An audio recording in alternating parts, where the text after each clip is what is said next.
Hi everybody, today I am taking a look at the Sterling Ink Planner because this was extremely requested. The biggest issue, and I'm just going to say this up front, I bought this myself, PS, is that they are no longer for sale. I don't always like reviewing products that you can't get. I only just received it. I don't have a ton of information on it because most of the information is no longer on their website, but this will give you an idea if they release them again next year, or if you want to go find one of these on like Mercari or eBay or something, or if I decide I'm not going to use this and you want it in the giveaway.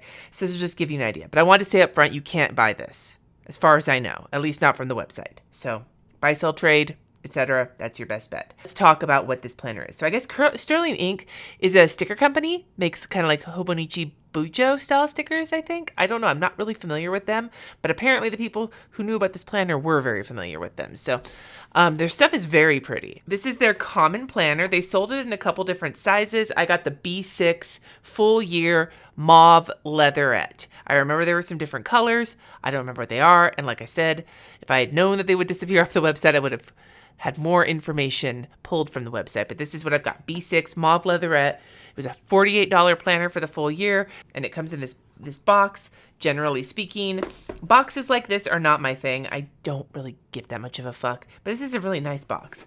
It's got Sterling Ink on it in like the blind kind of black shiny emboss, and then the rest of it's just black, and then it has that little ribbon and it pulls out. As you can see, I haven't even unwrapped it yet.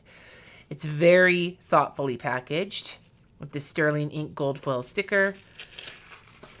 Normally, again, the wrapping and the way it's packaged is it's a nice to have, but it's not something that I give major shits about. This is really pretty. Oh, okay, so this feels very much like a Hobonichi style planner. I know that Annie Plans and Aura Estelle also just did some Hobonichi kind of style planners. If you're interested in me taking a look at those, I haven't ordered them because I don't really like the Hobonichi paper all that much, the Tomoe River paper, but if you want me to take a look, just let me know in the comments. So this is the mauve leatherette. The cover, it's basically like a cardstock covered with that soft. They said, I like leatherette better than vegan leather in terms of names, although it's still plastic, but whatever. It feels nice. There's like a snakeskin kind of texture to it. It's hard to see on camera. Very, very small. But it doesn't really have that feel. It just feels kind of soft and nice without feeling too matte. Now here's the side. It says 2023 in gold foil with B6 on it, and you can kind of see the binding through the leatherette. On the back, it says Common Planner, designed by Sterling Ink, and on the front, it says 2023 B6 Full Year Common Planner, all in gold foil. Now, this does lie flat. That's very nice. So when we open it up, I think this is the Tomoe River paper. I don't know if it's the new stuff. I am not an expert on this paper because to me it's always felt kind of like used toilet paper. But this is that kind of paper. 2023 B6 Full Year Common Planner. It's basically the exact same typography as the front. It's just in print. And the print seems to be in a warm-toned dark gray. And the lighter color is the same warm-toned gray, just less color. I'm going to zoom you in just a little bit more so you get a better look at it. Okay, blank page on this side. This side is a 2023 calendar. It is a Monday start. For a second, I thought that these highlighted numbers on the sides they had the Sunday start here, but then they also tell you the Sundays over here. That might have been interesting, but also confusing. No. What this is it gives you the 2023 calendar, and then it numbers the weeks. So every week has its number next to it, all the way up to 52 weeks. I love the Monday start. I don't remember if I had a choice in the matter, but my receipt did not say Monday start, so I'm wondering if they're all Monday starts. The background of this is a regular grid, not a dot grid. It's in the same warm gray, which it's actually easier to see on the pages where the grid is on both sides because it is evenly lined up, and so it does sort of show through in a little bit darker. But like on this side where it's the not dot grid on the other side, it is kind of hard to see. So if being able to see your grid is important to you and your vision is not, you're somewhat vision impaired, this will be really hard for you to see. It does have the centers marked, oh hi mark.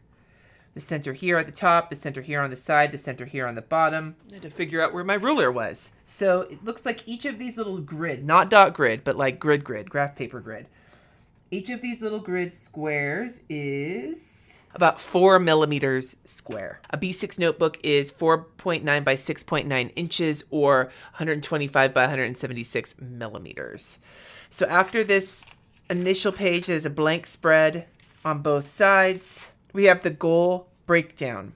It says, so there's room here for, it looks like 6 goals. This is also a grid page. I guess I'll have to zoom in a little bit more. It's really hard to see on camera. The grid does not go the whole page. The grid is only within the actual, like, piece of the page. So there is a margin. And it says goal breakdown with a blank spot here at the top. And then it gives you 6 of these sections. And then divided across, it has someday, 1 year, half year, quarterly, monthly, weekly, daily. And then we are into quarter 1, January through March. Priorities. So this is, again, and it looks like what continues throughout the whole thing is that there is margins on every page, even if the majority of what's printed on the page is in the grid, there are margins. And it looks like the pages that are just grid have a much thinner margin, just a margin of what would probably be 1 square, whereas the rest of these pages have a bit bigger of a margin on the sides and on the top. So quarter 1, January through March, priorities is divided into 4 sections. Priorities, January, February, March.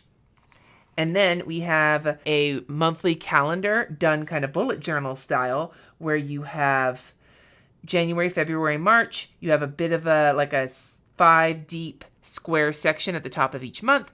And then you have your calendar running down the side. You have the dates. So the 1st through the 28th or whatever.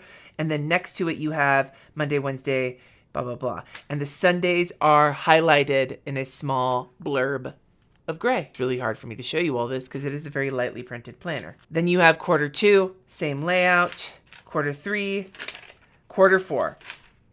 Now we're into the monthly calendars. So this planner does something that's I'm not always a huge fan of, and that is giving you the months and everything all together as opposed to dividing it up by month. Like you have your month and you have your weeks. Or to quarter like this, you'd have your quarter, your month, and then your weeks. But here is your monthly layout. So it gives you a column here, again with the margins, but everything else is grid. A column here with the month number and the month name and year. It looks like it gives you December 2022 to start with. And then you have a Monday start calendar with the days of the week in that darker gray. The days that are in the months adjacent are in a lighter gray, so you can still see what days those are. These are also grid. There's no holidays. And it has Monday start at the top, and then it gives you all your days. And then it also lists the number of what week number it is. So this week right here is week 52 of 2022. And then when we go into January, you'll have week 1 of 2023. There's also a extra bit of room down here with more dot grid, although I just saw what it's for and I am very excited about that. And that is that in months where you have 6 weeks as opposed to 5, instead of making days share a box with other days, my birthday always gets stuck there because it's the 31st of January, they do create that 6th row down here at the bottom, so you just get a little less extra notes space. So that is all of your months, and it takes you all the way through January 2024. So you get that as well. Ooh, January 24th starts on a Monday. Fuck yeah. So you basically get 14 months worth of monthly pages at the start of the planner with the whole year plus the December before and the January after. Now it looks like we're getting into weekly spreads. The way the weekly spread looks is up here you have the big numbers for the month. So it says 12 to 1 because this month is the month that begins in December, ends in January. It says December to January 2022 to 2023. Week number 52, it gives you a calendar showing you what week it is circled, and then a dot grid notes column. It looks like this little section here is not dot grid, sorry, grid. Anytime I say grid, I mean like a graph grid. So if I fuck it up, not enough coffee. Anyway, this area is not grid. This is grid. The whole rest of this is grid. The days across the top, it's a dated planner. It has the date, 26th, and then it says Monday next to it. And that's all the same. And then when the month changes, it says January at the top of that date. And it gives you an hourly layout from 6 to midnight, or it could be 6 p.m. to 12 in the afternoon, depending on how you want to do it. And it gives you room for half hours here, so you get 2 lines per hour with a small amount of extra space up at the top and a small amount of extra space down at the bottom. It also has the number of the month here in the corner. So since this is January, this is month 1. And because December 23 ends on a Sunday, it ends right there with week 52. And that's all your weeks together at the front. I did also mention the edges of this planner is gold foiled. And then the rest of the planner seems to just be grid pages, which you can use for daily pages if you want to, or use however you want to. None of these have been numbered so far. These blank pages are numbered, starting with 1 at the beginning of this spread. So even this blank one on the side is not numbered, but this first one on the right is numbered 1, and then it goes all the way through to 369 grid pages. And you can, I don't know if you can see here, but you can barely see the grid, but there is a grid here. 369 pages. So there's enough room here for 365 days worth of daily pages, as well as a few extra you could use for a pen test page or whatever. This back page could be used as a pen test page, and then Common Planner designed by Sterling Ink, a blank cardstock page, and that's the end of the planner. So before I get into my thoughts about this, I'm going to do a pen test, although I know this is Tomoe River paper, so it's very specific. I am not a huge fan of this paper. However, I am a kind of a fan of this planner, and that kind of bothers me because I had been planning on doing my bullet journaling in a regular bullet journal next year, and now part of me is wondering if maybe I should make a different choice. I don't know. I just don't know. Right up front, I'm going to say this paper is beloved of fountain pen users. One of the joys of it is that it does shadow quite a bit, but it doesn't bleed through, that it just sits on top of the paper rather than absorbing in. That's why fountain pen lovers use it, but it also means that it can be very touchy for other people. For my pen test, I'm using my regular battery of pens. I've got a Pentel Energel RTX 07 for a gel pen. I have a Staedtler Pigment Liner 01 for my fine liner, a Tombow dual brush marker, a Zig clean color dot pen, and a Zebra mild liner. I'm also going to use a pencil board that I have from my bullet journal at the beginning of the year because I'm heavy-handed and I don't want to wreck the paper, whether I give this away or whether I use it myself next year. It didn't smear as bad as I thought it was going to, which is good. For a couple of notes, I'm heavy-handed. I pressed down lightly and then harder with the dot pen and did a single and a double pass of the highlighter. It did exactly what I thought it was going to do. It totally shadows, but the closest there is to a bleed through is with the hard press of the dot marker, and even that is really not bleeding through. It's just super shadowing. So the paper does hold up the way that they say that it's going to, and it's time for me to give you my thoughts, and fuck, I think I might want to use this next year because I really want to do my work planning in like a bullet journal-esque planner, but this kind of gives me the best of both worlds. I don't know. I got to think about it. It's an interesting little planner. It really does make me kind of want to look at the Aura Estelle and Annie plans. So if you want me to do, I'm so backed up on planners to look at right now. So let me know in the comments. I didn't get a Hobonichi this year because I hate the paper, but for a work planner, I don't know. I'm not sure. Editing Cindy here. I didn't know when I recorded this video whether or not it was going up during Vlogmas. Since today is day 2 of Vlogmas, the 25 days of planner giveaways has already started over on the community tab here on YouTube. I still haven't decided whether I'm using this planner or not next year, but if I do not use it, I will be giving it away on the 25th, the very last of the giveaways. And if I do decide to use it, then I guess you'll see it in the planner stack that I post later.